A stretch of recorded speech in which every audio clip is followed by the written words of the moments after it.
Biasa yang pertama dan terakhir itu mudah diingat oleh Pak Menteri. Baik Pak Menteri, bahwa sore hari ini kita sedang rapat, tapi sore hari ini juga kita sedang dipantau oleh masyarakat, khususnya rapat Komisi 12 hari ini, Dapil wilayah saya Banten, Banten 3, dan khususnya beberapa wilayah Banten dan DKI Jakarta, hari ini betul-betul sedang heboh persoalan masalah kelangkaan gas 3 kilo. Saya memohon dalam rapat pertemuan pada sore hari ini cabut tarik dan sampaikan kepada Pertamina untuk menunda sementara uh, untuk pemberian izin kepada pengecer itu nanti setelah sudah ada ketentuan yang baru. Sekarang ini hilangkan dulu Pak Menteri, karena ini gaduh. Sekarang di bawah gaduh. Jadi pengecer dibiarkan dulu untuk memberikan supply kepada masyarakat saat ini, karena situasinya sedang rawan di masyarakat.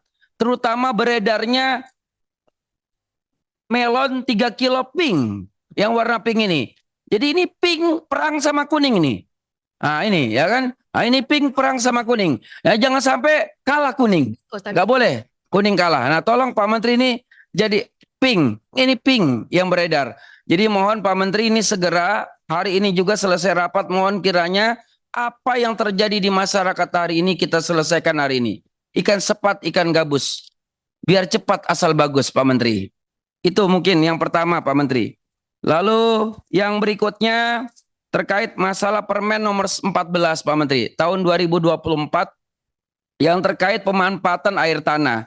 Ini beberapa asosiasi pengusaha Apindo ini mengeluhkan tentang belum terbentuknya di kabupaten kota Gakum untuk khususnya penegakan hukum terkait masalah pemanfaatan air tanah. 1 menit. Kewenangannya ada di mana? Apakah ada di SDM atau di kepolisian atau di kejaksaan? Nah ini segera ini Pak Menteri dibentuk agar diketuai oleh SDM segera. Ya ini ya karena yang mengeluarkan permennya SDM, jadi SDM yang lebih menguasai tentang konsep perizinannya.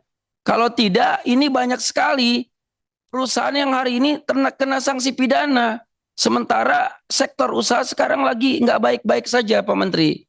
Jangan sampai menimbulkan juga keresahan para pengusaha dalam situasi ekonomi seperti ini. Nah, lalu yang terakhir Pak Menteri, sistem OSS itu bagus, online. Tapi jangan lupa sistem yang lama melalui banyak meja memang bermasalah. Tapi bisa cepat juga lewat bawah meja. Nah itu. Nah jangan sampai ya sistem yang lama melalui di atas meja itu berakhir dengan adanya OSS, tapi perizinan kita belum terpadu Pak Menteri. Nah kalau bisa segera mungkin ini kita punya konsep perizinan terpadu agar kita jangan kalah sama China. Karena sekarang Malaysia, China, Vietnam bahkan sekarang memberikan kemudahan akses izin. Jangan sampai gara-gara masalah rangsangan teks amnesti atau tax holiday itu menjadi gaya tarik investor masuk, sedangkan investor bukan ke sana larinya saja, tapi bagaimana kepermudahan perizinan ini yang menjadi PR Bapak Prabowo dan Pak Bahlil selaku menteri ini secepatnya.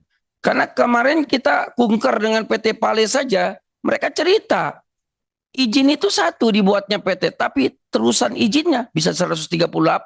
Baik. Izin-izin lain yang harus dibuat Pak Menteri. Nah, ini juga dari asosiasi pengusaha meminta agar perizinan ini tolong dipercepat dan dipermudah. Kalau bisa terpadu satu atap. Jadi bukan hanya membuat perseroan terbatasnya, tapi bagaimana terusan-terusan lainnya itu jadi satu Pak Menteri. Jadi ini ada izin daerah, izin sebagainya segala macam. Jadi membuat pusing investor yang mau masuk ke Indonesia. Karena kita punya target pertumbuhan ekonomi 8% ini yang mau kita kejar. Nah itu mungkin Pak Menteri, jangan sampai kita sayangkan seperti Samsung akhirnya batal investasi di Indonesia. Mungkin ini catatan-catatan dari saya yang ingin saya sampaikan. Pimpinan, terima kasih.